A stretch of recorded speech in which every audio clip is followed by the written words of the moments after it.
बहू को ससुर जी के साथ ऐसा काम कहते शर्म नहीं आई? पापा जरा ये मटर छील दीजिए, माँ नहीं है तो मुझे समय ही नहीं मिल रहा, कहते हुए विश्वास की बहू जूही ने एक तसले में मटर की फलियां लाकर विश्वास जी के सामने छीलने के लिए रख दी। हाँ हाँ बेटा, क्यों नहीं, बस एक तसला और दे दो जिसमें मटर के छिलके रख दूंगा, बाद में बाहर जानवरों को खिला दूंगा। कमल जी आश्चर्य से मुंह बाएं विश्वास जी और उनकी बहू को देख जा रहे थे। ये कैसे ससुर बहू हैं? न बहू को अपने ससुर जी से कहते हुए संकोच लगा और न ही ससुर जी को बहू की बात का बुरा माना कि बहू अपने ससुर से काम में मदद मांग रही है। उनसे रहा नहीं गया तो बहू के जाने के बाद अपने दोस्त विश्वास जी से बोल ही दिए, कैसी बहू है जिसे शर्म नहीं आई अपने वृद्ध ससुर जी से मटर छीलने के लिए कहते हुए, इस उम्र में तू घर के काम काज कर रहा है? वाह भाई, मुझे तो देखकर ही अच्छा नहीं लग रहा है। तू तो बहू बेटे के साथ बिल्कुल बेचारा बनकर रह गया है। पता चल गया तेरे बच्चे तेरी कितनी कदर करते हैं। तुझे तो आश्चर्य हो रहा है कि तूने अपना खुद दर्द आज तक मुझसे कभी नहीं बांटा। कमल जी ने बड़ी ही सहानुभूति के साथ विश्वास जी से कहा। दरअसल कमल जी अपने दोस्त विश्वास जी के साथ उनके गार्डन में बैठे बातचीत कर रहे थे। वह लोग रोज पार्क में मिलते थे। आज विश्वास जी पार्क में टहलने नहीं गए तो कमल जी उसने मिलने चले गए। जब दुख दर्द होगा तब तो बांटूंगा। तेरे साथ तू गलत समझ रहा है। मुझे मेरे बहू बेटे के साथ कोई खुद दर्द नहीं है। आजकल तुम्हारी भाभी भी अपने मायके गई हुई है और चलते समय मुझे समझाकर गई थी कि घर के कामों में बहू की मदद कर दिया करना। वो बेचारी अकेले छोटे बच्चों के साथ परेशान हो जाएगी।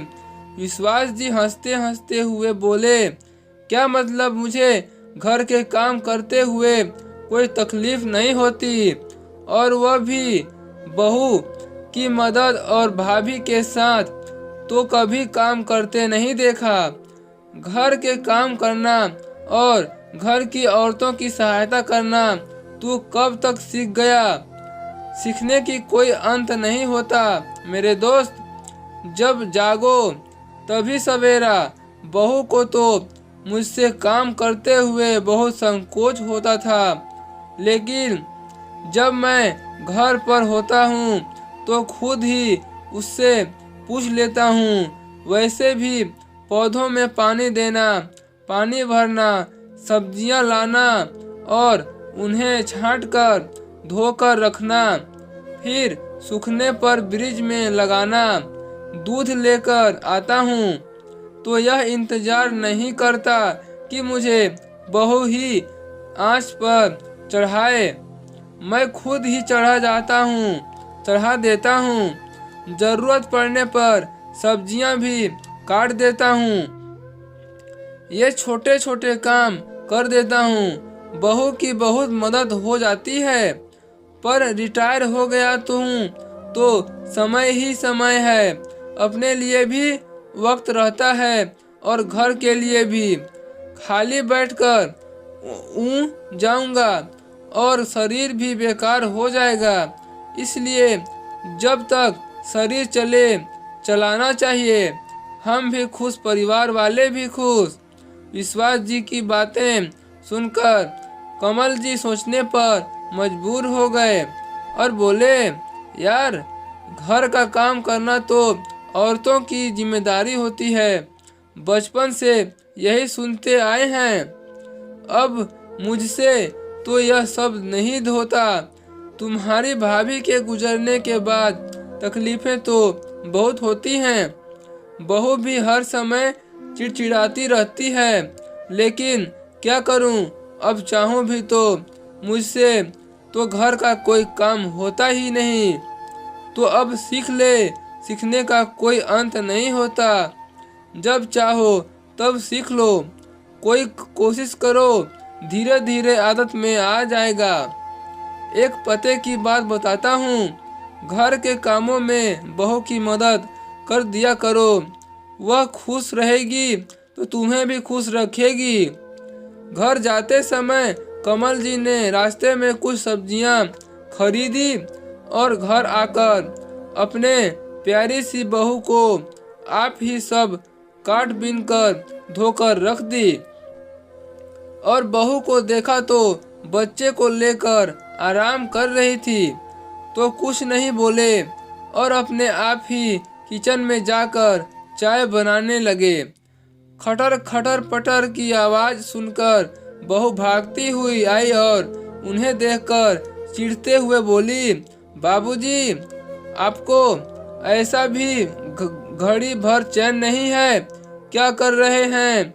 कुछ आता जाता है नहीं? बिगाड़ कर और रख देंगे। कमल जी ने पलटकर बहू की तरफ देखा तो उनकी आंखों में आंसू थे और बोले, बहू, तुम्हारी सास तो तुझसे रोते झिझकते चली गई कि कभी तो घर के कामों में मेरी मदद कर दिया करो। मैं हूँ तब तक तुम्हारे ये नाज नखरे उठा रही हूँ। मेरे जाने के बाद बात बहू बेटे के साथ तुम्हारी नहीं निपटेगी और तुम्हें ही सबसे ज़्यादा तकलीफ होगी। इसलिए अपना शरीर चलाया करो। लेकिन मेरे कानों पर जूं नहीं रेंगती। आज अपने दोस्त विश्वास जी को देखकर समझ आया कि घर के कामों में माँ, बहन, बीवी, बहू और सबकी मदद करनी चाहिए। मुझे तो आता भी नहीं, तुम सिखाओगी मुझे। और तुम्हें किसी भी काम में मदद चाहिए तो तुम बताओ, बेझिझक बोलना। तुम्हारी सास सार क्या हुआ? ससुर को अभी जिंदा है। कमल जी की बातें सुनकर बहू भी भावुक हो गई। बाबूजी, विश्वास अंकल को मेरी तरफ से धन्यवाद कहिएगा। जो काम में और मम्मी जी की नहीं कर सकी वह उन्होंने कर दिया। आपने सही कहा, सीखने का कोई अंत नहीं होता। तो दोस्तों, आपको इस कहानी से क्या शिक्षा मिलती है, अपनी राय कमेंट बॉक्स में जरूर दीजिएगा। और चैनल पर पहली बार आए हैं, चैनल को लाइक शेयर सब्सक्राइब जरूर कीजिएगा। फिर मिलते हैं एक नई इंटरेस्टिंग स्टोरी के